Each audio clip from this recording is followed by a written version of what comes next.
नमस्कार, स्वागत है आपका। आप देख रहे हैं प्राइम टीवी। मैं लेकर हाजिर हूं प्राइम डिबेट। देश में एक तरफ कोरोना से हाहाकार मचा हुआ है, जिसके चलते लाखों लोग अपनी जान गंवा चुके हैं। वहीं इलाज के दौरान यहां लापरवाही की तस्वीरें सामने आती रही हैं, तो वहीं मरने के बाद भी लोगों को अंतिम संस्कार नसीब नहीं हो पा रहा है, जिसका जीता जागता उदाहरण प्रयागराज यानी कि संगम नगरी का तट है, जहां रेत के नीचे लाशों का अंबार दबा हुआ है और बाहर आती लाशों को कुत्ते नोच रहे हैं। ये मुर्दों का टीला सरकार के दावों की धज्जियां उड़ा रहा है। तो प्राइम डिबेट में आज सबसे बड़ा सवाल यही है कि क्या सरकार कोरोना काल में अंतिम संस्कार करवाने में भी विफल रही है? जैसे स्वास्थ्य सुविधाएं हमारे यहाँ पे दुरुस्त नहीं है, वैसे ही अब अंतिम संस्कार में जहां लाइनें लगी थी, तो वहीं अब गंगा किनारे, यमुना और सरयू नदी तट के किनारे लाशों के अंबार लगे हैं। लोग रेती के नीचे अपने अपनों को दफनाने के लिए मजबूर हैं। पहले देखिए इस पर हमारी ये खास रिपोर्ट, उसके बाद मैं करूंगी प्राइम डिबेट का आगाज।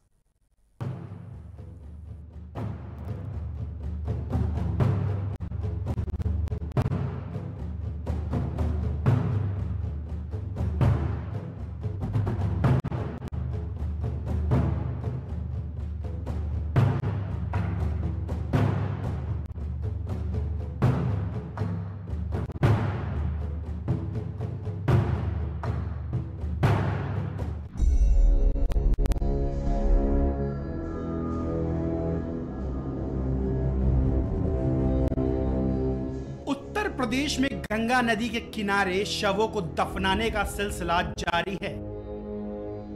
धार्मिक महत्व रखने वाले उत्तर प्रदेश के प्रयागराज में नदी किनारे लाशों के अंबार दिख रहे हैं। प्रयागराज में मीलों तक रेत में शवों का अंतिम संस्कार किया गया है। सैकड़ों लाशों को दफन किया गया है। अभी यूपी के उन्नाव जिले में सैकड़ों लाशों के रेत में दफनाने का मामला ठंडा नहीं पड़ा था कि प्रयागराज जिले में जो देखने को मिला उसने हैरान कर दिया है। प्रयागराज के फाफामऊ इलाके में गंगा के किनारे घाट की स्थिति ऐसी है कि जहां तक नजर जाती है बस लाशें ही लाशें दिखाई दे रही हैं। इन लाशों को बीते 1 से 2 महीने के भीतर ही दफनाया गया है। अगर इन लाशों की गिनती की जाए तो इन लाशों की संख्या बहुत ज्यादा होगी। स्थानीय लोगों का कहना है कि लाशों के दफनाए जाने के पीछे वजह यह है कि आसपास के लोग गरीब हैं, उनके पास दाह संस्कार के लिए पैसे भी नहीं हैं, ना ही सरकार इनकी सुध ले रही है। प्रशासन के जिम्मे जलाने के लिए लकड़ियों का इंतजाम करना होता है, पर अधिकारी आंख मूंद कर बैठे हैं। बड़ी बात यह है कि जहां सरकार लगातार दावे कर रही है कि कोरोना से मौतों का आंकड़ा दिन पर दिन कम होता जा रहा है, वहीं इस तरह की तस्वीरें सामने आना कहीं ना कहीं सरकार के दावे पर प्रश्न चिन्ह खड़ा कर रही है। सरकार के पास अधिकारियों की फौज है जो बड़े बड़े दावे कर सीएम के सामने अच्छी तस्वीर रखते हैं, लेकिन बड़ा सवाल यह है कि सरकार को असली तस्वीर कैसे नजर नहीं आ रही। पहले लखनऊ के भैंसा कुंड पर अनगिनत जलते शवों ने योगी सरकार की छवि को धूमिल किया, फिर उन्नाव में गंगा नदी में बहते शवों ने, और अब प्रयागराज के फाफामऊ में लाशों के टीले ने सरकार की हद पिटवाने का काम किया है। Desk report prime TV.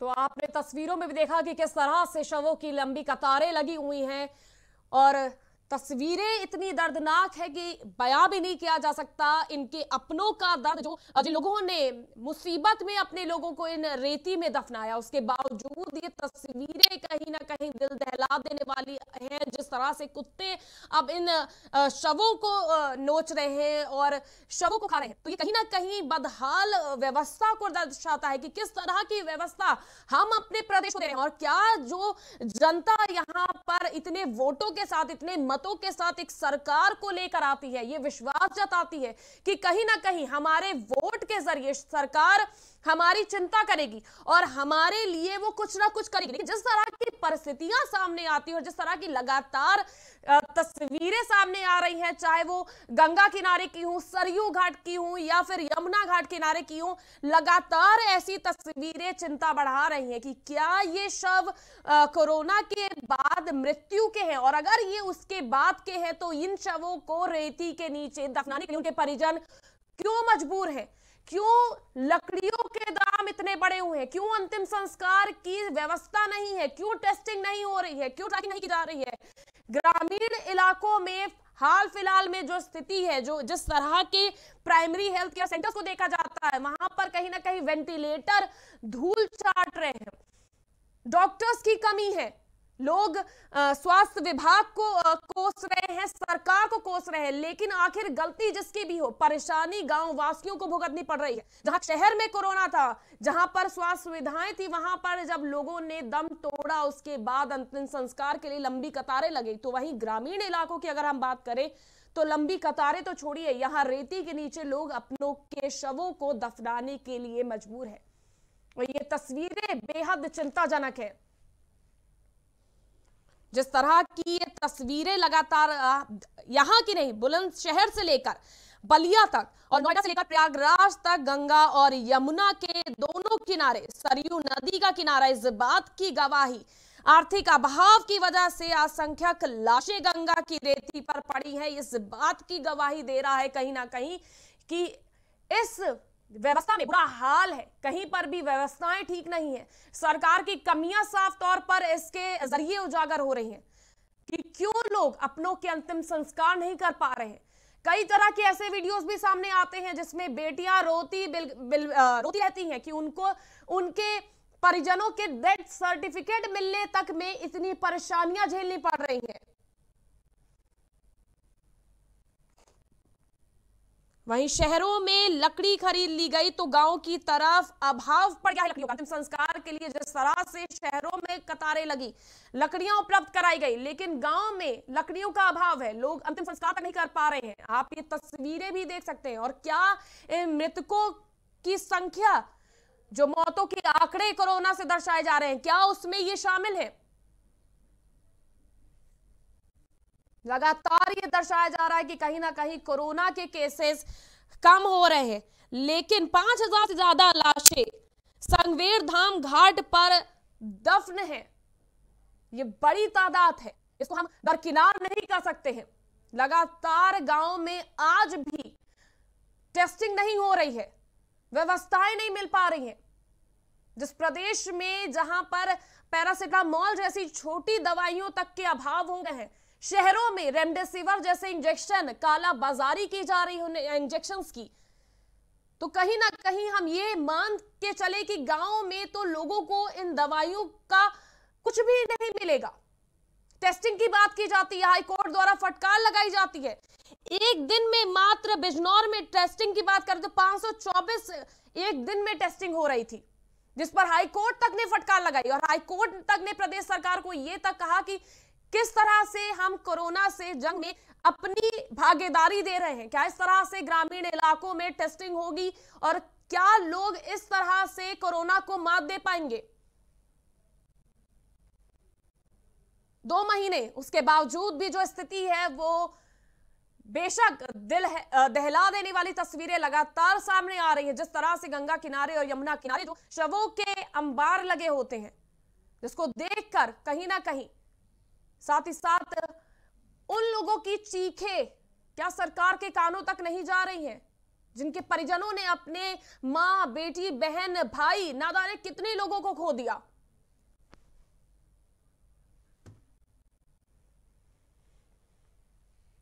तो आप तस्वीरों में भी देख सकते हैं, लगातार ये कहा जा रहा है कि स्वास्थ्य सुविधाएं सही हो रही हैं। जो नए आंकड़े हैं कोरोना के, उसमें कमी दर्ज की जा रही है, लेकिन वो कमी इन लाशों की क्यों नहीं आ रही है? मृतकों की संख्या के आंकड़े क्यों नहीं कम हो रहे हैं? वो क्यों लगातार बढ़ते जा रहे हैं?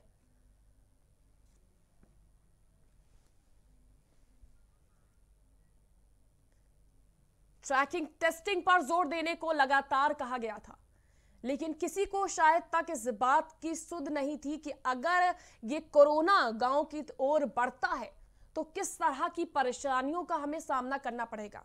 और उसी परेशानियों को दर्शाती हुई ये तस्वीरें सामने आती हैं जो और भी चिंता बढ़ाती हैं। 5000 केसेस संगवीर घाट पर दफन किए गए।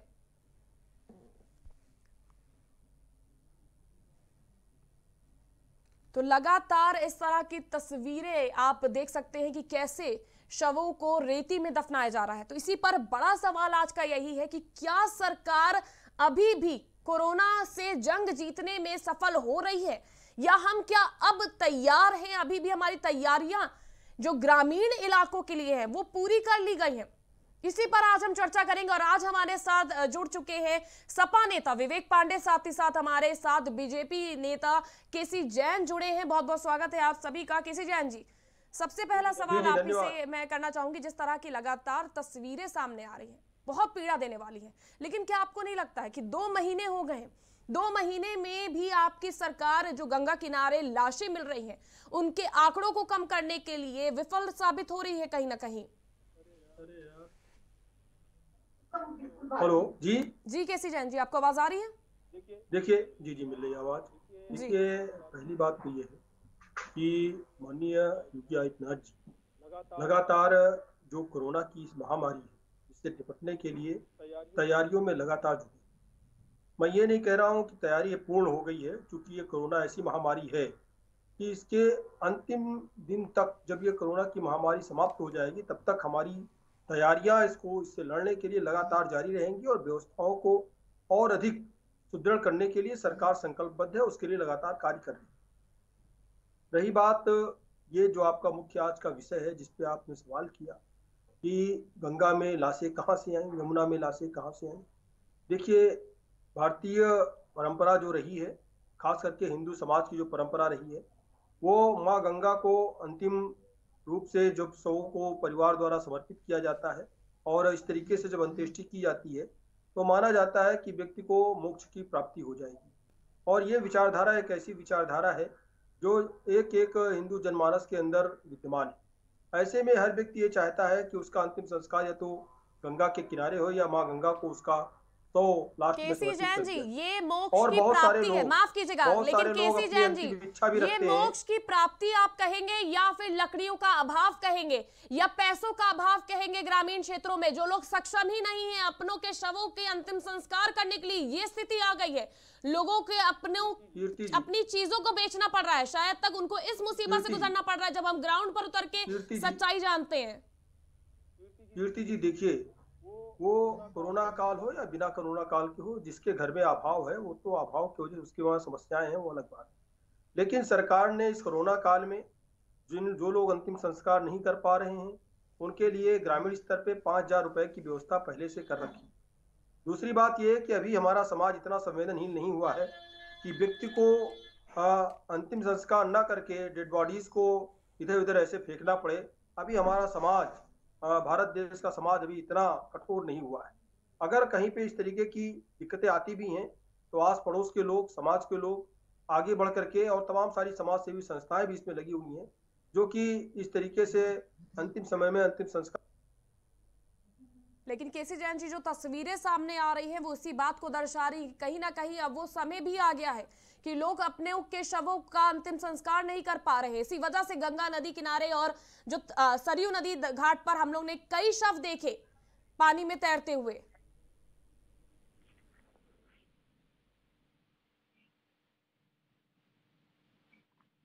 आपको क्या लगता है कि जिस तरह से जो सरकार के दावे हैं गांव के नदियों में शव ना दिखाई दिए, ये प्रतिवर्ष होता है और ये इसलिए होता है क्योंकि नदी है वहाँ पर लोग ले करके जाते हैं डेड बॉडी को विसर्जित करने के लिए, लेकिन वो माँ गंगा को विसर्जित नहीं कर पाते हैं पुलिस फोर्स होने के नाते या अन्य किन्हीं कारणों से। तब वो क्या करते हैं कि उसके आसपास में ही शवों को रेत में या एकदम नदी के किनारे उसका अंतिम संस्कार करा देते हैं। ऐसे में क्या होता है कि जब भी बारिश होती है या नदी में बाढ़ आती है तब वो शव बह करके नदी में पहुंच जाते हैं कहीं ना कहीं ये मंशा भी रहती है लोगों की कि अगर हम किनारे में, अगर पुलिस मना कर रही है नदी में शव विसर्जित करने के लिए, तो अगर हम किनारे में विसर्जित कर देंगे तो ये माँ गंगा को स्वतः समर्पित हो जाएंगी, जो है अंतिम संस्कार स्वतः हो जाएगा। तो इस तरीके की भी चीजें देखी गई और लगभग हर वर्ष जब भी बाढ़ आई, पिछली समाजवादी पार्टी सरकार में भी कई बार इस तरीके के प्रश्न उठे कि डेड बॉडीज कहाँ से आ गई। तो ये हर वर्ष जो है जब भी बारिश होती है तो डेड बॉडीज सामने दिखाई देती है। नहीं, डेड बॉडीज सामने दिखाई देती हैं, लेकिन जिस तरह से हम लगातार 5000 से ज्यादा लाशें जो संगवेर घाट के पास दफनाई गई, उसको आप क्या कहेंगे? देखिए इतनी डेड बॉडी जितने का वर्णन हो रहा है इतनी तो नहीं है, लेकिन हाँ जो आई हैं सामने संज्ञान में, उनमें हाईकोर्ट ने भी संज्ञान में उसको लिया है। किन लोगों ने शवों को विसर्जित किया, किस तरीके से विसर्जित किया, जो कि इस तरीके की स्थितियां बनी हैं। लेकिन सरकार के द्वारा पूरी तैयारी है। सरकार पूर्ण रूप से इस चीज के लिए संकल्पबद्ध है कि किसी भी व्यक्ति को इसलिए अंतिम संस्कार जो है रेत में गाड़ करके या इस तरीके से विसर्जित न करना पड़े, क्योंकि उसके पास पैसों का अभाव है। इन्हीं चीजों को देखते हुए सरकार ने तत्काल 5000 रुपए की व्यवस्था देने का निर्णय लिया है ग्रामीण स्तर पे, और जो कि प्रधान के द्वारा जहां पर भी इस तरीके की कैजुअलिटीज हो, वो प्रधान के द्वारा तत्काल कैश के रूप में वो राहत राशि मिलेगी, और बाद में प्रधान को ग्रामीण विकास मंत्रालय के द्वारा बाद में ग्राम प्रधान के खाते में वो पैसा आएगा। लेकिन तत्काल के लिए व्यवस्था की गई है कि ग्राम प्रधान के द्वारा वो तत्काल व्यवस्था की जाए। उसके पास जिस भी मद का पैसा हो वो पैसा निकाल करके वो 5000 रुपए इन लोगों के शवों के विसर्जन के लिए पहले सबसे दे, और उसके बाद में वो पैसा उसकी छतपूर्ति की जाएगी। तो कुल मिलाकर के तत्काल राहत की व्यवस्था सरकार ने की है, और सरकार इन चीजों को लेकर के संवेदनशील है कि इस तरीके की घटनाएं न हो। ठीक है, विवेक पांडे जी, आपको क्या लगता है, आप किस तरह से गांव के हालातों को देख रहे हैं? क्या जो खबरें लगातार आ रही हैं, जिस तरह से किसी जैन जी ने कहा कि नहीं, संगवेर घाट के पास जो 5000 लाशें मिली हैं वो उतनी नहीं है, उतनी तादाद में नहीं है, तो आपको क्या लगता है? आपका ऑडियो बहुत कम मिल रहा है। ठीक है, विवेक जी, आपको क्या लगता है कि क्या सरकार की सिर्फ जो मौतें दिखाई जा रही है सरकार की बदनामी के लिए, क्या वाकई में, या इतने शव जो है वो मिल रहे हैं और इस तरह की स्थिति है वाकई में? देखिए, समाजवादी पार्टी की तरफ से मैं धन्यवाद देता हूं पहले तो कि आपने इतने ज्वलंत विषय को इस समय उठाया है, और इस कोरोना काल में जहां तक मुझे पता चला कि आप सभी संक्रमित भी हो गए थे, उसके बावजूद आप लोगों ने संक्रमण को हरा करके दोबारा इस चुनौती को जनता के सामने लाने का जो एक अदम्य प्रयास किया, पहले तो मैं उसको नमन करता हूं। दूसरी बात, अगर जो आपका सवाल है कि 5000 लाशें, देखिए लाशें तो वो भाजपा के लिए हैं क्योंकि भाजपा आंकड़ों में खेलती है ना, भाजपा के लिए लाशें हैं, लेकिन हमारे लिए तो वो एक सुसंबंध, एक परिवार, एक इस समाज का हिस्सा, वो 5000 लोग जो हमारे प्रदेश के नागरिक थे वो स्वर्गवासी हुए हैं, तो उनके प्रति और उनके परिवारों के प्रति मैं संवेदना व्यक्त करता हूं। बहुत दुखद है, मुझे लगता है कीर्ति जी, इतिहास में पहली बार ऐसा हुआ है, मैं इसको प्रायोजित नरसंहार का नाम देता हूं, क्योंकि अगर सरकार की मंशा साफ होती तो हाईकोर्ट कभी नहीं कहती कि if this is the state of affairs we were leading the people of Uttar Pradesh toward third wave of कोविड-19। अगर इनकी मंशा सही है, सर कभी हाईकोर्ट नहीं कहती कि condition of medical health infrastructure in small town and rural areas of UP is Ram भरोसे at mercy of God. High degree carelessness, इस शब्द का इस्तेमाल किया है, हाई डिग्री केयरलेसनेस। और आपने क्या कहा, इन्होंने अभी क्या कहा कि ये सरकार को बदनाम। आपको मैं एक बात बताऊं, जिस WHO का नाम ये लोग पानी पी करके ले रहे हैं, क्यों नहीं ऐसा करते कि चलिए विपक्ष के लोग हो जाए, पत्रकार हो जाए, और एक नौका विहार WHO के लिए ऑर्गेनाइज कर दी जाए, और सारे घाटों के पास, ठीक है, जितनी भी गंगा जी के जो 1140 किलोमीटर के गंगा जी के घाट है, क्यों नहीं इनको नौका विहार करा देते WHO की टीम को बुला करके? मैं तो कहता हूं विपक्ष हो जाए, आप ये सत्ता पक्ष के लोग हो जाए, चलिए आप ही चलिए, पत्रकार हो जाए, चलिए नौका विहारी करवा दे, हम अरेंज कर देंगे इनके लिए।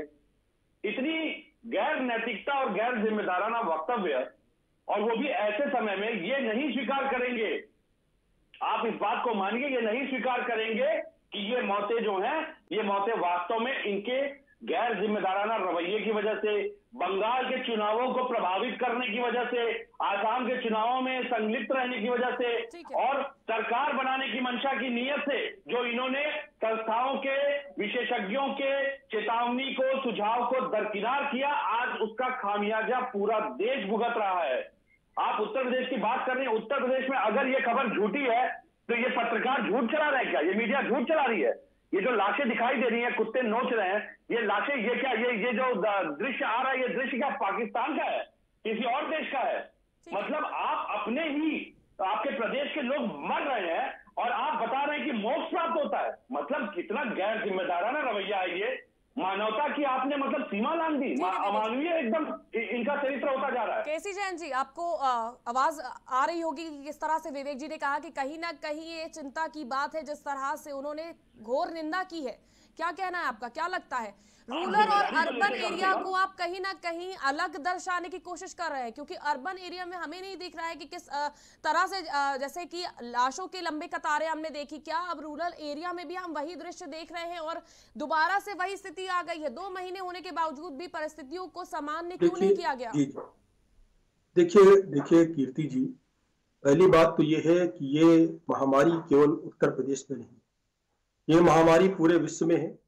और आप देखिए कि उत्तर प्रदेश को माननीय मुख्यमंत्री जी स्वयं संक्रमित होने के बाद में भी इस प्रकार से काम करते रहे, और संक्रमण से जब उन्हें मुक्ति मिली स्वयं, उसके बाद में वो जिले जिले स्वयं दौरा कर रहे हैं और जिले जिले पहुंच करके स्वयं व्यवस्थाओं को इसीलिए देख रहे हैं जिससे कि कोई अधिकारी किसी भी तरीके की लापरवाही न कर पाए, कोई मेडिकल विभाग का अधिकारी, ठीक है केसी जैन जी, आप इस बात को झुठला देंगे क्या कि वहां पर स्वास्थ्य सुविधाएं कैसी है?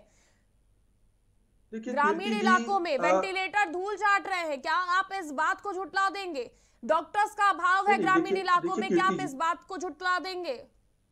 मैं बता रहा हूं आपको। देखिए कीर्ति जी, पहली बात तो ये है कि जो वेंटिलेटर्स की व्यवस्था है, तो 30,000 वेंटिलेटर्स की खरीद माननीय प्रधानमंत्री जी के द्वारा की गई और जिनको अलग अलग प्रदेशों में भेजा गया, जहां पे जितनी रिक्वायरमेंट थी उसके हिसाब से उनको भेजा गया। इसके पहले जहां जहां पे जो वेंटिलेटर्स थे उनका उपयोग किया गया। साथ ही साथ उत्तर प्रदेश सरकार ने बड़ी मात्रा में वेंटिलेटर्स की तत्काल खरीद करके जो अव्यवस्थाएं थी उनको ठीक करने का काम किया। आप देखिए जो ऑक्सीजन की कालाबाजारी जानकारी में आई, कालाबाजारी में कौन लोग थे? विपक्ष में चाहे आम आदमी पार्टी के लोग हों जिनके घर में ऑक्सीजन के सिलेंडर बरामद हुए, चाहे समाजवादी पार्टी के लोग या कांग्रेस के लोग हों जिन्होंने रेमडेसिविर इंजेक्शन तक को नदी में प्रवाहित करने का काम किया। पंजाब में तस्वीरें उसकी वायरल हुई, हम उत्तर प्रदेश की बात करेंगे, उत्तर प्रदेश को संभाल ले। नहीं, मैं वही बता रहा हूँ। देखिए उत्तर प्रदेश में केसेस जिस प्रकार से कम हुए हैं, आप देखिए पूरे देश में जितने केसेस आ रहे थे उसके 50% केवल महाराष्ट्र में आए थे जहाँ पे कांग्रेस की सरकार है। लेकिन उत्तर प्रदेश में चाहे आंशिक लॉकडाउन किया गया हो, नाइट कर्फ्यू किया गया हो, कि महाराष्ट्र में कितने केसेस आ रहे थे, उत्तर प्रदेश में, पंजाब में बेड की व्यवस्था की गई हो, संक्रमण के रोकथाम के लिए जिस प्रकार से सैनिटाइजेशन जगह पे किया गया और छुट्टियां की गई, चाहे वो कोर्ट की छुट्टियां हो, चाहे जो है ये आपके जितने भी एडमिशन प्रक्रिया थी उनको रोक दिया गया। आप देखिए जो स्कूल थे उनको बंद किया गया, तो जो संस्थाएं थी उनको बंद किया गया, माल जैसे जो जहाँ पे भीड़ इकट्ठा होती थी उनको बंद किया गया। ये सारी गाइडलाइन शुरुआत में फॉलो की गई। लेकिन केसी जी, आप वेंटिलेटर की बात कर रहे हैं, उपलब्ध कराए गए, ठीक है, उसके बाद जरूरत पड़ी कि वेंटिलेटर की आवश्यकता हो, वेंटिलेटर उपलब्ध कराए गए। केसी जैन जी, वेंटिलेटर की आप बात करें, क्या आपके पास उसको चलाने के लिए टेक्नीशियन हैं, आपके पास डॉक्टर्स हैं? उन वेंटिलेटर्स का क्या करेंगे ग्रामीण इलाके के लोग? बिल्कुल, देखिए काव्या जी देखिए, ये सीएचसी और पीएचसी में टेस्टिंग की व्यवस्थाएं की गई हैं। अगर उत्तर प्रदेश में 2.5 lakh 3 lakh testing per day हो रही है तो क्या है, कंट्रोल करने का एक तरीका नहीं है। जो संक्रमित लोग हैं अगर वो समाज से अलग हो जाएंगे, पता चल जाएगा ये संक्रमित लोग हैं और उनको समाज से अलग क्वारंटाइन किया जाएगा, जिनके स्वास्थ्य ज्यादा, और सबको ऑक्सीजन की जरूरत है भी नहीं, सबको वेंटिलेटर की आवश्यकता है भी नहीं। 88% आज हमारा रिकवरी रेट है उत्तर प्रदेश में, जो रिकवरी रेट है वो 88% पहुंच गया है। और केसेस की बात है, केसेस दिन पर दिन कम हो रहे हैं। उसका 2 कारण है, एक तो जो स्वास्थ्य व्यवस्थाएं बेहतर हुई है वो, दूसरी बात ये है कि ये लॉकडाउन की वजह से और लोगों ने स्वतः जो बंदी की, साथ ही साथ जो कॉलेज और तमाम सारे जो संस्थान है वो बंद हैं, उसकी वजह से लोग बाहर नहीं निकल रहे हैं, तो नए लोग संक्रमित स्वतः कम हो रहे हैं क्योंकि सरकार ने ऐसी व्यवस्थाएं कर रखी है। दूसरी बात, जो लोगों को स्वस्थ करने की जिम्मेदारी सरकार की है, वो सरकार पोल खोलती है। केसी जैन जी की किस तरह की जो तस्वीरें सामने आ रही है, जो आप रिकवरी रेट की बात अब कर रहे हैं, वो रिकवरी रेट उसी में पहले उत्तर प्रदेश भी पहले स्थान पर होता था जहां पर मृत्यु दर सबसे ज्यादा थी। टेस्टिंग कम कर देंगे या अगर आप, तो केसेस कम होंगे ही। जब ग्रामीण इलाकों में टेस्टिंग ही नहीं होगी। हाई कोर्ट ने ऐसे नहीं बोला। 524 केस टेस्टिंग एक दिन में बिजनौर में। ठीक है विवेक जी, मैं आपके पास आना चाहती हूँ। ठीक है केसी जैन जी, मैं आपके पास आऊंगी। देखिए ठीक है, मैं आती हूँ आपके पास। मैं 30 सेकंड में आपको जवाब दे दूं। 30 सेकंड मैं आपसे जवाब बिल्कुल लूंगी। आपने जवाब दिया, मैं बड़ा सवाल किया है जी, मैं बस 30 सेकंड लूंगा। 30 सेकंड में लूंगा आपका। देखिए मैं तत्काल एक जवाब देना चाहता हूँ। देखिए टेस्टिंग के लिए केवल और केवल भ्रम फैलाया जा रहा है। अगर किसी जिले में टेस्टिंग कम हुई तो दूसरे जिलों में टेस्टिंग बढ़ी। जहां पे केसेस कम आ रहे हैं जानकारी में, वहां पे जहां पे जो पेशेंट्स नजर में आ रहे हैं, जैसे किसी को खांसी आ रही है, किसी को जुकाम है, किसी को फीवर है, टेस्टिंग उन लोगों की ज्यादा हो रही है जो लोग कहीं ना कहीं संक्रमण के शिकार दिखाई दे रहे हैं। और जो लोग सामान्य, उनकी टेस्टिंग बाद में हो रही है। प्राइवेट लैबों में भी टेस्टिंग की व्यवस्था कर दी गई है। 2,75,000 टेस्टिंग पिछले 24 घंटों में हुई है। लगातार 2.5 लाख से लेके 2.25 लाख टेस्टिंग लगातार हो रही है। टेस्टिंग कोई नहीं कम की गई है। हाँ, किसी जिले में टेस्टिंग कम हुई है अगर, तो दूसरे जिलों में टेस्टिंग बढ़ी है। जहाँ पे केसेस ज्यादा आ रहे हैं वहाँ टेस्टिंग ज्यादा बढ़ाई गई है। जहाँ केसेस कम हुए हैं वहाँ टेस्टिंग कम हो रही है। सामान्य सी बात है। ठीक है केसी जैन जी, मैं आप पर आऊंगी। विवेक जी, आपको क्या लगता है जिस तरह से ये लगातार जो दावे कर रहे हैं कि 88% अब जो रिकवरी रेट पहुंच गया है और ग्रामीण इलाकों में लगातार टेस्टिंग की जा रही है, हम लगातार टेस्टिंग बढ़ा रहे हैं, क्या आपको लगता है, क्योंकि हम जहां जिस तस्वीरों को देख रहे हैं और हम जो ग्राउंड लेवल की रिपोर्ट देख रहे हैं, वहां पर गांव के घर के घर गांव में गांव के पूरे घर जो है वो कोरोना से पीड़ित होकर उनको ये तक नहीं मालूम कि वो कोरोना से पीड़ित है और वो दम तोड़ रहे हैं। क्या परिस्थिति है इस वक्त गांव की? विवेक जी आपको आवाज आ रही है? हाँ, मेरी आवाज आ रही है ना आपको? जी हेलो जी। हाँ, मैं बस कह रहा हूँ कि मेरी बात को सुनिएगा और इनको भी सुनाइएगा और आप इस विषय को इनसे सवाल की तरह पूछिएगा भी। इलाहाबाद हाईकोर्ट में सरकार ने स्वयं कबूला कि उसने टेस्टिंग घटा दी है, जिसका उल्लेख हाईकोर्ट के आदेश के पैरा नंबर 2 में किया गया है। गृह सचिव ने शपथ पत्र देके क्या कबूला है वो मैं आपको बता दूं। पहले remdesivir and tocilizumab has been shown to have been made even the statistic which has been given in the affidavit queer testing in state surprisingly disclosed that a number of testing has been reduced gradually. Even the details regarding oxygen production in the state qua 22 hospital have not been given. The availability of ambulance with advanced life support system is also very less considering the number of districts in the state. No details have been given regarding food supply to the hospital of level 1, 2 and 3 category. Only fact is stated that the ₹100 is allocated per patient in level 1 category hospital.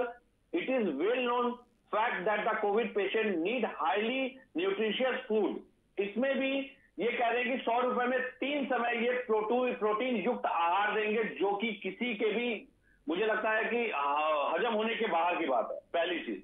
दूसरी चीज, इनके प्रवक्ता आकर के जिस तरह से कीर्ति आपको बता रहे हैं कि सब कुछ बहुत बढ़िया है, 80% रिड्यूस रेट हो गया है, तो आपने हाईकोर्ट में ये एफिडेविट क्यों आपने इस तरह से शपथनामा दाखिल किया? आपने सवाल तो उठता ही है। आपने हाईकोर्ट में कुछ कहा और आप जनता को कुछ बता रहे हैं। हाईकोर्ट में आप स्वीकार कर रहे हैं कि टेस्टिंग आपने घटा दी।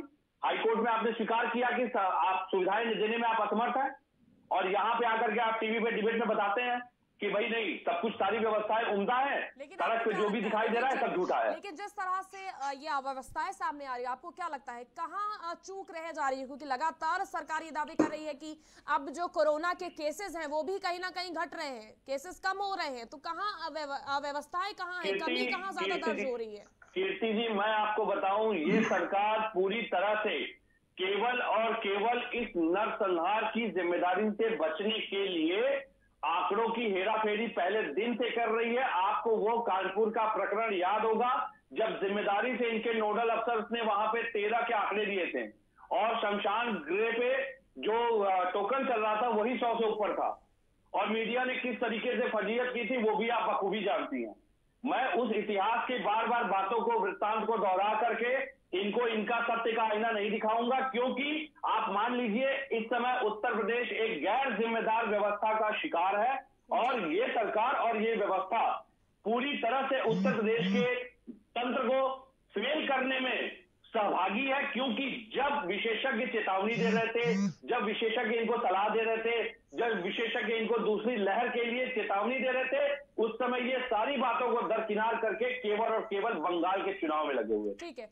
और आज भी आपको बड़ी जिम्मेदारी से बता दूं कि आज भी इनकी मानसिकता पूरी तरह से बंगाल की सरकार को गिराने पे है। ठीक है। इनको ये ध्यान नहीं है, कीर्ति सुन लीजिए पहले मेरी बात, इनको ये ध्यान नहीं है, इन्होंने कह दिया किया है कि जो भी शव मिलेंगे उसके दाह संस्कार के लिए 5,000 रुपए ग्राम प्रधान देगा।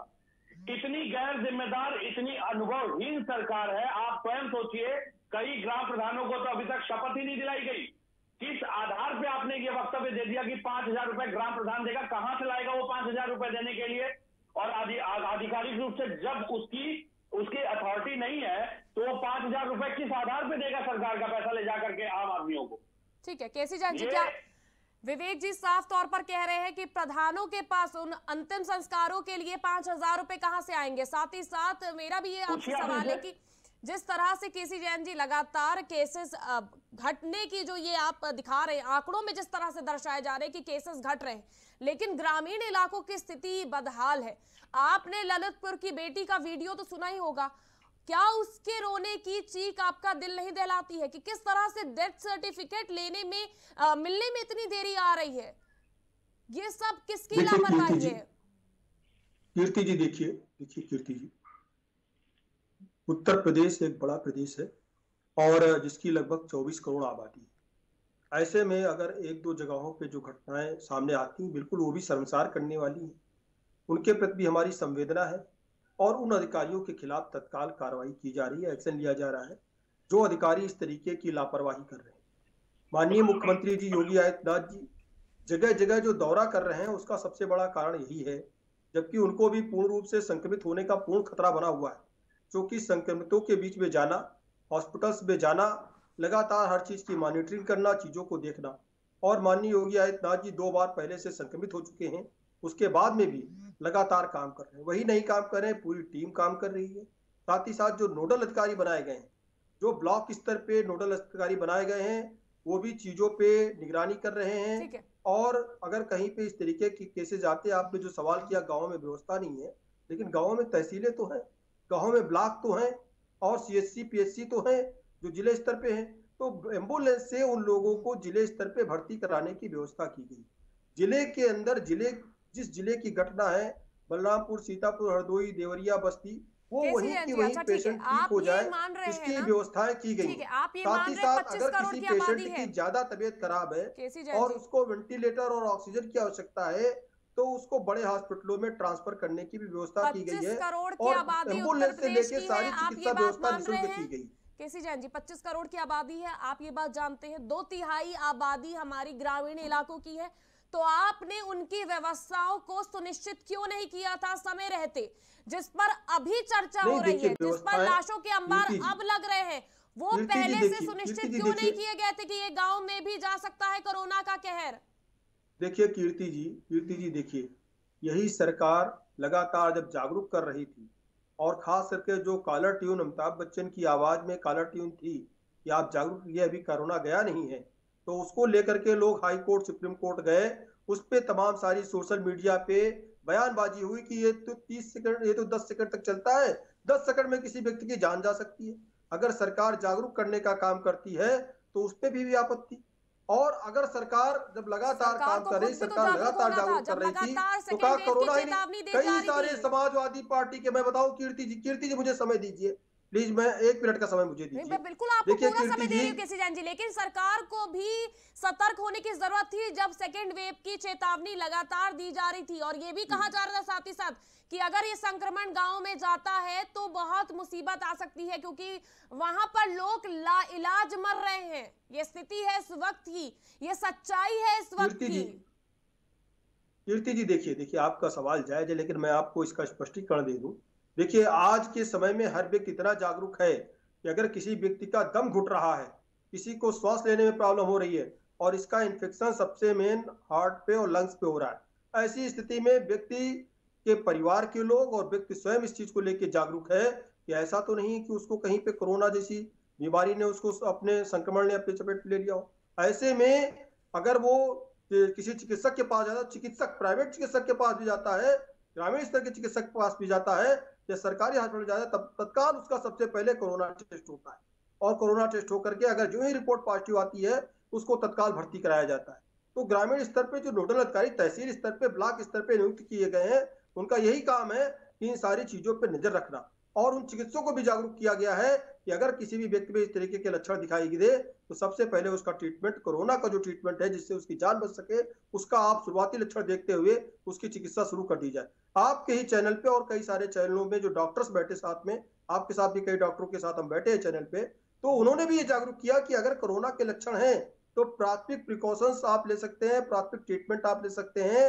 वो चाहे स्टीम लेना हो, स्टीम आप ले सकते हैं और तमाम सारी चीजें जो डॉक्टरों ने सलाह दी उनका आप इस्तेमाल कर सकते हैं, गर्म चीजों का सेवन कर सकते हैं। और उसके साथ ही साथ जो इन लक्षण बढ़े हुए दिखाई दे उनको भर्ती कराने की व्यवस्था जो सरकार की है वो सरकार अपनी जिम्मेदारी का निर्वहन कर रही है। हर एक जिले स्तर के जिला चिकित्सालय को L2 ग्रेड का हॉस्पिटल, कोविड हॉस्पिटल घोषित किया गया है। कीर्ति जी, जिला अस्पताल को L2 लेवल का कोरोना हॉस्पिटल घोषित किया गया है और वहां पे सारी व्यवस्थाएं की गई हैं कोरोना से निपटने के लिए। साथ ही साथ केसेज की जो बात हो रही है कि वो कम हो रही है, जांचें बिल्कुल कम नहीं हो रही।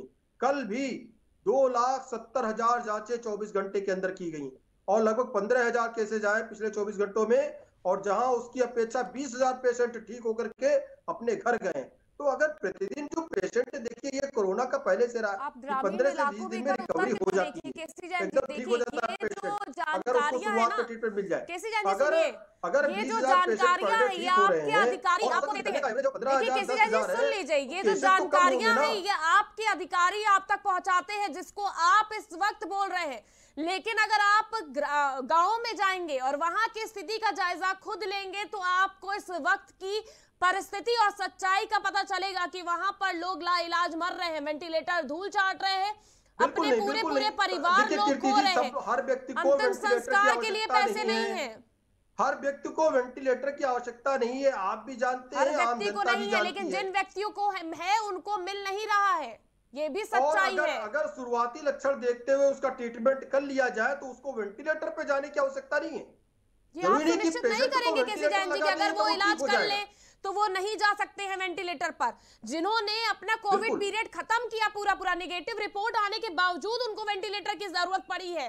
आप कैसे ये चीज कह सकते हैं कि अगर वो इलाज अपना खुद कर लेते हैं तो बाद में वेंटिलेटर की जरूरत नहीं पड़ेगी? नहीं, मैं कह रहा हूँ, मैं ये नहीं कह रहा हूँ खुद कर ले इलाज, मैं ये नहीं कह रहा हूँ खुद कर ले, मैं ये कह रहा हूँ अगर प्राथमिक स्तर पे उनकी चिकित्सा हो जाए, जब शुरुआती लक्षण में अगर उसको पकड़ लिया जाए, टेस्टिंग हो जाए, पता चल जाए और शुरुआती लक्षण पे अगर ट्रीटमेंट किया जाए तो आवश्यकता नहीं पड़ती। मैं आपको बता दूं बड़ी जिम्मेदारी, गाजियाबाद जिले के 4 गांवों में 10 दिन में 35 से ज्यादा लोगों की केवल बुखार से मौत हुई है। जी बिल्कुल। इसमें मोदी नगर के गांव मोहम्मदपुर कद्दीम में 10, टिकरी कला में 10, निवाड़ी में 3 और जलालाबाद में 12 और लोनी के गांव जावली में कुछ लोगों की मौत हुई है। ठीक है, और लगातार मौत होने के कारण ग्रामीण और आसपास के गांव में दहशत का माहौल है। इनके ग्रामीण प्रशासन स्वास्थ्य विभाग से गांवों में टीकाकरण केंद्र और जांच केंद्र खुलवाने, सैनिटाइजेशन करवाने की मांग की जा रही है। मैं आपको बताऊं स्थिति ये है इस सरकार के अधिकारी घरों में फाइलों पे बैठ करके आंकड़े और रिपोर्ट बना करके प्रेषित कर दे रहे हैं। आप कभी स्टिंग ऑपरेशन या किसी पत्रकार को भेज करके आप फील्ड में चेक करवा लीजिएगा, कोई अधिकारी आपको शायद ही मिले। नंबर इन्होंने इतने नोडल अफसरों के जारी कर दिए कि आदमी खुद परेशान है कि वो फोन किसको करे। और उससे भी बड़ा गैर जिम्मेदार वक्तव्य इस सरकार का यह है कि ये सरकार इतने बड़े नरसंहार के बाद, आजादी के बाद पहली बार मुझे लगता है इतना बड़ा नरसंहार कहूंगा, क्योंकि ऐसा नहीं है कि महामारी इसके पहले इस देश में नहीं आई, महामारियां आई। इनका कहना है कि उत्तर प्रदेश की आबादी अधिक है। अगर उत्तर प्रदेश की आबादी अधिक है और आपकी सरकार अगर मैनेजमेंट और प्लानिंग में फेल है तो आप जिम्मेदारी से सर कुर्सी छोड़ दीजिए ना। कौन कह रहा है कि आप कुर्सी पे बने रहिए और ये नरसंहार होता रहे और लोग इसको स्वीकार करते रहेंगे? आप तो ये स्वीकार कर रहे हैं कि इनसे मैनेजमेंट प्रबंधन नहीं संभल रहा है उत्तर प्रदेश का, क्योंकि इनके मुख्यमंत्री योगी आदित्यनाथ अनुभवहीन मुख्यमंत्री है। उन्होंने मुख्यमंत्री बनने से पहले कभी किसी भी मंत्रालय को नहीं चलाया। एक मठ को चलाने में और एक राज्य को संचालित करने में जमीन आसमान का अंतर होता है, पहली चीज। दूसरी बात, सिंहासन पे बैठ करके तपस्या नहीं होती। अगर उनको वास्तव में कोविड से लड़ना था, अपने लोगों की चिंता थी, तो उनको फील्ड में आना चाहिए था। वो उस समय बंगाल के चुनाव में व्यस्त थे, बंगाल में जाकर के जीजी की सरकार बन गिरा रहे थे। उनको उस समय ये नहीं पड़ी थी कि जिस देश ने, जिस जनता ने आपको विवेक जी की आवाज आ रही है? बहुमत देकर के मस्तक पे नहीं, विवेक जी की आवाज उसको अनाथों की तरह छोड़ दिया इन लोगों ने। ठीक है विवेक जी, केसी जैन जी उनका साफ तौर पर कहना है, अगर आपसे इतनी 25 करोड़ की आबादी जिसका आप डंका पीट रहे थे कि आबादी ज्यादा है उत्तर प्रदेश में, अगर आपसे वो नहीं संभल रही है तो आप इस कुर्सी का त्याग क्यों नहीं कर देते? आपके नेता, अगर उनसे ये महामारी नहीं संभल रही है, अगर इस पर काम नहीं हो पा रहा है और जिस तरह की लगातार परिस्थितियां बिगड़ती जा रही हैं, उनका साफ तौर पर ये चीज कहना है। नहीं, अगर ये संभाल सकते हैं तो हर बार ये जनसंख्या की दुहाई क्यों देते हैं? विपक्ष का काम केवल और केवल सवाल खड़ा करना है और हंगामा करना है। केसी जैन जी कुछ बोल रहे, विवेक जी मैं आप पर आऊंगी जी। देखिए कीर्ति जी, ये समाजवादी पार्टी के साथी जो सवाल खड़े कर रहे हैं कि आपसे संभल नहीं रहा है, और आप अन्य प्रदेशों की जब तुलना करेंगे, आप किस तरीके से कह सकते हैं संभल नहीं रहा है? किस तरीके से माननीय मुख्यमंत्री योगी आदित्यनाथ जी ने व्यवस्थाओं को दुरुस्त 9,000 मीट्रिक टन ऑक्सीजन की व्यवस्था हमारे पास थी, जिसको बढ़ा करके 18,000 मीट्रिक टन ऑक्सीजन की व्यवस्था अगर योगी आदित्यनाथ जी ने की, ये छोटी उपलब्धि है। आपने, समाजवादी पार्टी सरकार ने कहीं पे भी एक भी टेस्टिंग लैब ऐसी नहीं थी उत्तर प्रदेश में जहां पे कोरोना की टेस्टिंग हो पाती, जब हमारी सरकार थी और जब ये कोरोना की महामारी आई। आज की स्थिति ये, आज हजारों की संख्या में लैब है जहां पे टेस्टिंग हो रही है। उसी का परिणाम है कि 2,70,000 टेस्टिंग 24 घंटे में हो रही है। रिकवरी रेट 88% पहुंच गया है और वेंटिलेटर्स की व्यवस्थाएं की गई हैं। लेकिन समाजवादी पार्टी के साथी से एक सवाल है हमारा कि आपके मुखिया माननीय श्री अखिलेश यादव जी क्या कहते हैं कि हम तो वैक्सीन नहीं लगवाएंगे, ये वैक्सीन भारतीय जनता पार्टी की वैक्सीन है। समाजवादी पार्टी के साथी वैक्सीन नहीं लगवाएंगे। अगर वैक्सीन नहीं लगवाएंगे, अगर आपने वैक्सीन की किस तरीके से पहले ही सोचा जा अगर आप वैक्सीन की बात कर ही रहे हैं किस प्रकार से किया, सुन लीजिए कीर्ति जी ये सवाल है आपके माध्यम से। बिल्कुल मैं ये कह रही हूँ, ये पुरानी, देखिए नहीं, मैं ये डिबेट किसी तरह की, मैं फिर कह रही हूँ कोई राजनीतिक मोड़ मत दीजिए। मेरा फैलाते हैं, ये आपकी जिम्मेदारी है। केसी जैन जी, मेरा साफ कहना है कि अगर आप डिबेट करा रही हैं, हमारा प्रश्न आपके माध्यम से विवेक जी से है कि आप उनसे पूछे किस तरीके का भ्रम क्यों फैलाया गया, एक आम जनता को मरने के लिए क्यों आपने विवश किया, क्यों कहा आपको वैक्सीनेशन नहीं होना चाहिए। और इसी तरीके से राहुल गांधी जी ने सवाल उठाया, कहा कि सबसे पहले प्रधानमंत्री जी मोदी जी अपना वैक्सीनेशन कराएं। उन्होंने राजनीतिक मोड़ नहीं देना चाहती हूं, किसी जैन जी, मेरा सिर्फ ये जानना है यहाँ पे जहाँ सहयोग होना चाहिए कीर्ति जी, ये महामारी है और महामारी में पक्ष विपक्ष सबको एक साथ होकर के लोगों की जानें बचाना चाहिए। वहाँ पे लोग कालाबाजारी कर रहे हैं, ऑक्सीजन की कालाबाजारी कर रहे हैं, रेमडेसिविर की कालाबाजारी कर रहे हैं। तमाम सारे समाजवादी पार्टी और कांग्रेस के लोग पकड़े गए हैं जो कि ऑक्सीजन और रेमडेसिविर की कालाबाजारी करते हुए पकड़े। ये सवाल इन लोगों से नहीं है, इन लोगों से सवाल नहीं है कि ऐसे मौके पे आप लाखों पे राजनीति कर रहे हैं, लाखों पे राजनीति कर रहे हैं। जहाँ सहयोग होना चाहिए, आप एक व्यक्ति की जान बचाने के लिए आपको आगे आना चाहिए। केसी जैन जी किस तरह से परिस्थितियां हैं, आप वैक्सीनेशन की बात कर रहे हैं तो ग्रामीणों को वैक्सीनेशन क्यों नहीं मिल पा रही है? जो रूरल और अर्बन एरिया में आप इतना चल रहे हैं, शहरों में वैक्सीन क्यों आ रहे हैं आप? केंद्र ने पहले लगभग 1.5 करोड़ वैक्सीनेशन जो उत्तर प्रदेश का केवल हुआ है। क्या इसमें सिर्फ शहरी लोग हैं? 60 वर्ष से ऊपर के लोग जो हैं क्या शहर में सिर्फ रहते हैं? 45 वर्ष से ऊपर के लोग क्या सिर्फ शहर में रहते हैं, गाँव में नहीं रहते हैं? ये किसने कह दिया वैक्सीनेशन ग्रामीण स्तर पर नहीं हो रहा है? हर CHC हर PHC पे वैक्सीनेशन हुआ है कीर्ति जी। यदि आप अपना कैमरा लेके जाइए और जांच कराइए किस जिले में वैक्सीनेशन नहीं हुआ, आप हमको बताइए। अधिकारियों की सुनने के बजाय आप भी ग्रामीण अधिकारी नहीं, मैं आपकी सुनूंगा, मैं आपकी सुनूंगा, आपकी चैनल की सुनूंगा और उन अधिकारियों के खिलाफ कार्रवाई हो, DMO SPO SDMO कोई भी हो, जहां पे लापरवाही उनके खिलाफ सख्त कार्रवाई होगी। आप अपना कैमरा लेकर के जाइए और दिखाइए कि किस CHC और किस PHC पे वैक्सीनेशन की प्रक्रिया नहीं हुई है, कहां पे लोगों ने 60 वर्ष से ऊपर के लोगों ने कहां पे वैक्सीनेशन की प्रक्रिया में किस जिले के लोग, वो चीजें हम लगातार दिखा रहे हैं और ये हमारा सबसे बड़ा कर्तव्य है कि हम उन चीजों को उजागर करें, क्योंकि डिबेट करना ये नहीं है कि आप पर किसी तरह का आरोप लगाना है या इस पे राजनीति करना है। इन चीजों को सुनिश्चित करिए कि जो इलाज लोग मर रहे हैं उन्हें इलाज मिल सके समय पर, और ये सुनिश्चित मत करिए बिल्कुल ऐसा बिल्कुल नहीं है। एक भी व्यक्ति की मौत उत्तर प्रदेश में इलाज के अभाव में नहीं हुई है। मैं दावा करता हूँ उत्तर प्रदेश में एक भी व्यक्ति की मौत इलाज न होने के कारण नहीं। और दूसरी बात यह है कि जो टेस्टिंग की बार बार बात उठ रही कि टेस्टिंग कम कर दी गई, टेस्टिंग कम कर दी गई,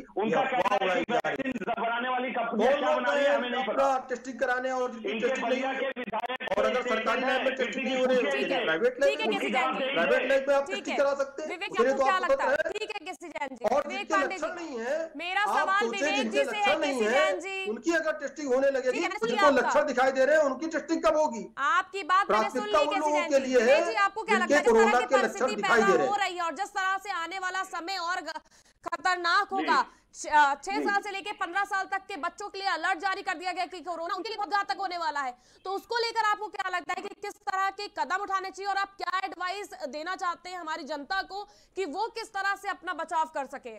देखिए, बड़ी जिम्मेदारी से कीर्ति जी मैं आपको बता रहा हूं कि जनता को अगर आपके चैनल के माध्यम से आप भी जो कहा है कि तीसरी तो लहर सबसे पहले मैं कहूंगा कि जो स्वास्थ्य की जिम्मेदार संस्थाएं हैं, जो स्वास्थ्य केसी जैन जी, मैं आप पर आ रही हूँ, मेरा सवाल अभी विवेक जी से है, माफ कीजिएगा प्लीज, मेरा सवाल विवेक जी से, इसके बाद मैं आप पर आऊंगी तब आप जवाब दीजिएगा। जी विवेक जी, जो स्वास्थ्य सेवाएं हैं, जो स्वास्थ्य सेवाओं की संस्थाएं हैं, जो अनुभवी विशेषज्ञ मार्गदर्शन और गाइडलाइन दे रहे हैं उनका पालन करिए। सरकार वही बताएगी आपको जो विशेषज्ञ बताएंगे, तो आप सोशल मीडिया के माध्यम से सीधे निगाहें उन संस्थाओं पे रखिए जो इन बीमारियों से लड़ने की रोकथाम में सबसे ज्यादा कारगर या सहायक हैं। जैसे बड़े बड़े चिकित्सक संस्थान है, बड़े बड़े डॉक्टर्स है जो ट्विटर सोशल मीडिया पे एक्टिव रूप से अपनी सहभागिता दर्ज कराते हुए सुझाव दे रहे हैं जनता को, क्योंकि सरकार के माध्यम से हो करके वो चीज आए, हो सकता है वो तुरंत ना मिल पाए आपको, लेकिन आप खुद सोशल मीडिया चलाते हैं। मैं पूरे देश से आग्रह करता हूं, आप जिम्मेदार संस्थाओं को, जिम्मेदार डॉक्टरों को, जिम्मेदार विशेषज्ञों को फॉलो करिए, उनकी बातों पे, उनके सोशल अकाउंट्स पे नजर बनाए रखिए, उनकी दी हुई सुझाव, उनके दिए हुए मार्गदर्शन को सीधे अपनाइए। वो समय चला गया जब आप सरकार पे भरोसा कर सकते थे, क्योंकि इस सरकार ने अपनी विश्वसनीयता उसी दिन खो दी जिस दिन इसने कोई सही खबर दिखाने पे पत्रकार को कार्रवाई कर दी। अभी 4 दिन पहले फिर इनके भाजपा के पत्रकार को पीटा है, बखूबी आप भी जानती होंगी, मैं नाम नहीं लेना चाहता, ये तो आप कहेंगे दूसरे पोर्टल की छवि बता रहा हूं मैं, लेकिन इस सरकार से सत्यता की उम्मीद, आप प्रामाणिकता की उम्मीद आप नहीं कर सकते हैं। आपको अपनी जान बचाने के लिए सबसे ज्यादा जरूरी है स्वास्थ्य संस्थाओं पे भरोसा करना। अगर ये सरकार इतनी जिम्मेदार होती तो मुझे लगता है कि कोर्टों के माध्यम से कभी भी ऑक्सीजन पहुंचाने के लिए, दवाइयों के लिए, प्रबंधन के लिए कभी दखल अंदाजी नहीं की जाती कीर्ति जी। और ये कितना भी पानी पी करके जिम्मेदारी से सरकार की छवि सुधार ले, ये प्रदेश की जनता देख रही है, आप देख रही है, मैं देख रहा हूँ। वो लाशें बह रही हैं नदियों में, वो लाशें खुद कह रही हैं कि काश हमने वो अपना न देखा होता तो शायद आज भी जिंदा होते। ठीक है केसी जैन जी, क्या कहना है आपका? कब तक सरकार अपनी छवि सुधारने के लिए आंकड़े छुपाती रहेगी? साफ तौर पर ये कहीं ना कहीं विवेक जी ने कहा है कि सरकार अपनी छवि सुधारना बंद करे और उत्तर प्रदेश को सही करने में, सही दिशा में कार्यरत हो, वो जरूरी है हमारे लिए। प्रबंधन सही, बिल्कुल बिल्कुल। देखिए कीर्ति जी, यहाँ पे जो महामारी चल रही, महामारी में अगर किसी भी व्यक्ति को संक्रमित, कोई भी व्यक्ति अगर संक्रमित है और उसको छुपाया गया, तो एक व्यक्ति कितने लोगों को संक्रमित करेगा इसका हम लोग अंदाजा भी नहीं लगा सकते। तो इस चीज को ऐसे में ये सरकार की जो जिम्मेदारी है, सरकार, देखिए कीर्ति जी मैं बता रहा हूँ आपको, एक भी आंकड़ा, एक भी डाटा, एक भी व्यक्ति को कतई नहीं छुपाया जा रहा है। अगर वो संक्रमित है तो उसको आइसोलेट किया जा रहा है, जरूरी नहीं कि वो हॉस्पिटल में एडमिट हो। तमाम सारे ऐसे लोग भी स्वस्थ हुए हैं, बहुत बड़ी संख्या में ऐसे लोग स्वस्थ हुए हैं जो होम आइसोलेशन होकर के स्वस्थ हुए हैं और जिनका इम्यूनिटी लेवल अच्छा है। साथ ही साथ जो घर में दवाइयां उपलब्ध कराएगी, डॉक्टरों ने फोन पे सलाह दी, डॉक्टरों ने जो सलाह दी उसका पालन करते हुए लोग घर में आइसोलेशन के साथ साथ ठीक हुए हैं। तो सरकार की पूरी नजर एक एक व्यक्ति पर है। अगर कहीं से भी कोई रिपोर्ट आती है तत्काल उसकी टेस्टिंग होती है और अगर उसकी स्थिति खराब है उसको ऑक्सीजन की आवश्यकता होती है। ये होम आइसोलेशन की बात कर रहे हैं, ये शहरों पर अच्छी लगती है, एम्बुलेंस के द्वारा तत्काल भर्ती कराया जाता है। ग्रामीण इलाकों में जहां लोगों के पास एक कमरे का घर है, वो कैसे खुद को सेल्फ आइसोलेट करे, कैसे खुद को अलग रखे, इस सबको सुनिश्चित करना सरकार की जिम्मेदारी है।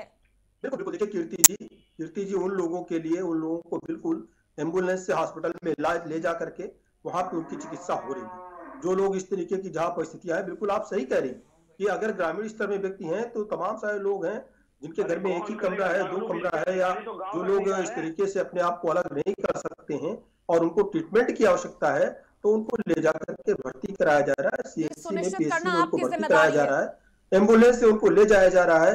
तो सारी व्यवस्थाएं सरकार ने कर रखी है, लेकिन टेस्टिंग कहीं पे भी कम नहीं है।